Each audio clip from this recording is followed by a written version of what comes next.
राजधानी शिमला के ऐतिहासिक रिज मैदान पर राष्ट्रपिता महात्मा गांधी की प्रतिमा के समक्ष कांग्रेस की ओर से लोकतंत्र बचाओ सत्याग्रह का आयोजन किया गया। कार्यक्रम का नेतृत्व राहुल गांधी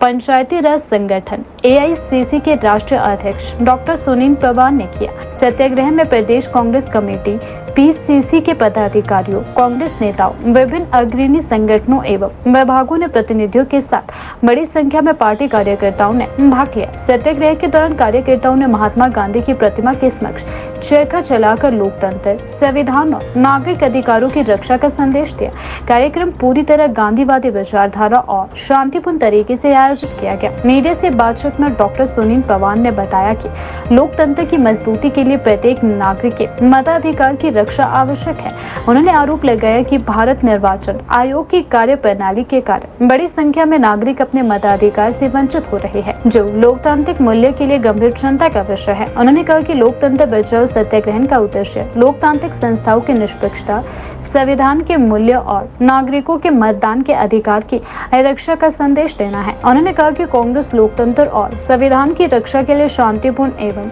संवैधानिक तरीके से अपनी आवाज उठाती रहेगी। कार्यक्रम के दौरान वक्ताओं ने लोकतांत्रिक व्यवस्था को मजबूत बनाने, संविधान की गरिमा बनाए रखने और नागरिक अधिकारों की सुरक्षा के प्रति अपनी प्रतिबद्धता दोहराई। आज संगठन के सारे साथी चरखा चलाएंगे और इस देश के महामहिम राष्ट्रपति के सामने अपील करेंगे कि आज पूरे देश का जो माहौल है वो सही दिशा में नहीं है। आप देख रहे हैं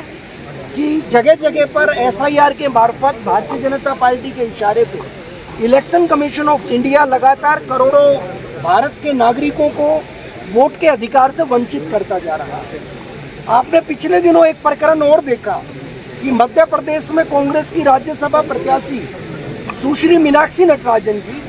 जो एक गांधीवादी विचार के साथ इस देश में आगे बढ़ रही है, जो चरखा और सूत काट के खुद अपने कपड़ों निर्मित करके पहनती है, ऐसे महिला को राज्यसभा में जाने से रोकने के लिए इलेक्शन कमीशन ऑफ इंडिया के पास न मीनाक्षी नटराजन जी के खिलाफ कोई FIR मिली, न वो सजा याफ्ता है, न किसी नोटिस का संज्ञान कोर्ट ने लिया था। इसके बावजूद उनका नामांकन उस RO के द्वारा रद्द किया गया जिस RO के पास उसको रद्द करने की ताकत भी नहीं है। इलीगल तरीके से उनका नॉमिनेशन रद्द करने के बाद इलेक्शन कमीशन ऑफ इंडिया ने कोई संज्ञान नहीं लिया और सुप्रीम कोर्ट ऑफ इंडिया ने भी हस्तक्षेप करने से इनकार कर दिया। आज आप जगह जगह पे देखते हैं कि हमारा लोकतंत्र पहले वोट चोरी के मार्फत, फिर चुनाव चोरी के मार्फत और उसके बाद इससे भी आगे बढ़ के भारतीय जनता पार्टी वो MLA और सांसदों की खरीद फरोख्त करके, पार्टियों को तोड़ के इस देश के अंदर एक पार्टी सिस्टम लागू करना चाहती है। वो हमारे देश के लोकतंत्र के हित में नहीं है। इसके अलावा भी भारतीय जनता पार्टी ने देश के लोकतंत्र को अपने जूते की नोक पे रखा हुआ है। आप देखो किस तरीके से अमेरिका के साथ ट्रेड डील करके इस देश के करोड़ों किसानों के साथ धोखा करने का काम वो भारतीय जनता पार्टी कर रही है। आप दूसरी तरफ देखोगे तो पेपर लीक जैसे मामले कि नीट जैसे पेपर के बाद अभी HPSC का पेपर भी वो भारतीय जनता पार्टी के नाक के नीचे से चोरी होता है और करोड़ों युवा वो रोजगार से वंचित रहते हैं और अपने अधिकारों से वंचित रहते हैं। आज हम सबके सामने एक ही विकल्प है, वो विकल्प है गांधी जी का, वो विकल्प है अनुग्रह का, वो विकल्प है हमारा सत्याग्रह का, कि हम इस देश के राष्ट्रपति के सामने पूरी निष्ठा के साथ सत्य के लिए आग्रह करते हैं कि आप सत्य के पक्ष में आइए। आज भारतीय जनता पार्टी की B टीम के रूप में इलेक्शन कमीशन ऑफ इंडिया जो उसकी फ्रंटल ऑर्गेनाइजेशन के तौर पे खेल के गलत काम इस देश में कर रहा है, उसको रोकने का काम कीजिए। आज करोड़ों करोड़ों युवाओं को जो रोजगार से वंचित रखने का षड्यंत्र वो पेपर लीक के मार्फत भारतीय जनता पार्टी करती है, तो आप उसमें हस्तक्षेप करिए और एक ट्रेड डील जो अमेरिका के साथ हमारे देश के प्रधानमंत्री ने करोड़ों किसानों के जीवन को दांव पे लगा कर की है, वो पता नहीं क्यों कौन सी फाइल Epstein फाइल से अपने आप को बचाने के लिए इस देश को विदेशों में गिरवी रख देना चाहते हैं। तो आज हम सब राजीव गांधी पंचायती राज संगठन के साथी जो कि निर्णय हमने 12 तारीख को दिल्ली के जंतर मंतर पे लिया था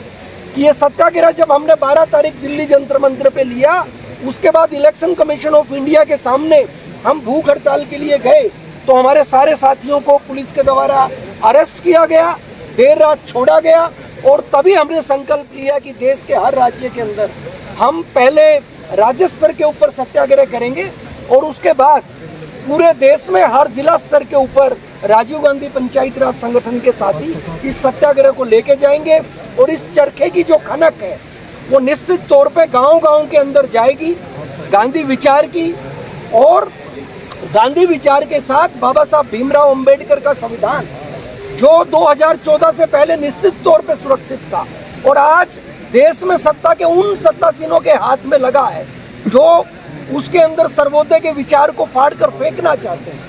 जो यहाँ के नागरिक को सिर्फ वोटर तक सीमित रखना चाहते हैं अपितु उसको मालिक नहीं बनने देना चाहते। तो बाबा साहब भीमराव अंबेडकर के उस संविधान को बचाने के लिए हम सबके नेता प्रतिपक्ष राहुल गांधी जी लगातार देश भर का दौरा करके भारतीय जनता पार्टी की गलत नीतियों को लोगों के सामने उजागर करने का काम कर रहे हैं। आज हम हमारे नेता राहुल गांधी जी के साथ आगे बढ़ते हुए इस देश के अंदर जागरूकता करने का काम करेंगे और ये सत्याग्रह हमारा देश भर के अंदर लगातार चलता है।